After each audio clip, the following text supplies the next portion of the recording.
السلام علیکم، بسم اللہ الرحمن الرحیم۔ فرشتوں کا آدم علیہ السلام کو سجدہ، یعنی فرشتوں کو جس مصالحت و حکمت کی جستجو تھی وہ انہیں انسان کی عبادت میں مصروف ہونے کی صورت میں دکھائی جاتی ہے۔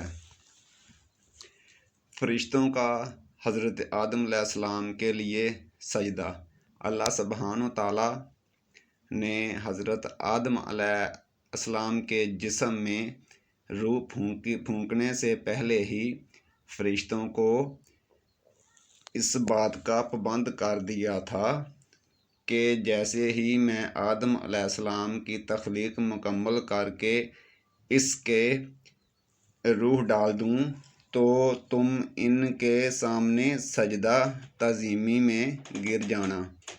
جب اللہ سبحانہ و تعالیٰ نے حضرت آدم علیہ السلام کی مکمل شکل و صورت بنانے کے بعد اس میں روح ڈال دی تو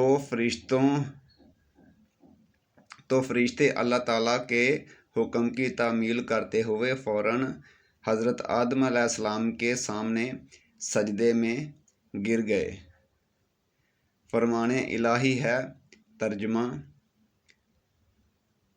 اور یاد کیجیے جب آپ کے رب نے فرشتوں سے فرمایا کہ میں انسان کو کالی سڑی ہوئی کھنکھناتی مٹی کے سوکھے گارے سے پیدا کرنے والا ہوں، لہٰذا جب میں اسے پورا بنا لوں اور اس میں اپنی روح پھونک دوں تو تم سب اس کے آگے سجدہ ریز ہو جانا۔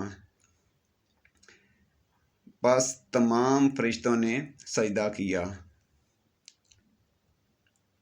رسول اللہ صلی اللہ علیہ وآلہ وسلم نے فرمایا، جب حضرت آدم علیہ السلام میں روح ڈال دی گئی تو انہیں چھینک آئی، جس پر انہوں نے الحمدللہ رب العالمین، تمام تعریفیں اللہ کے لیے جو تمام جہانوں کا رب ہے، کہا۔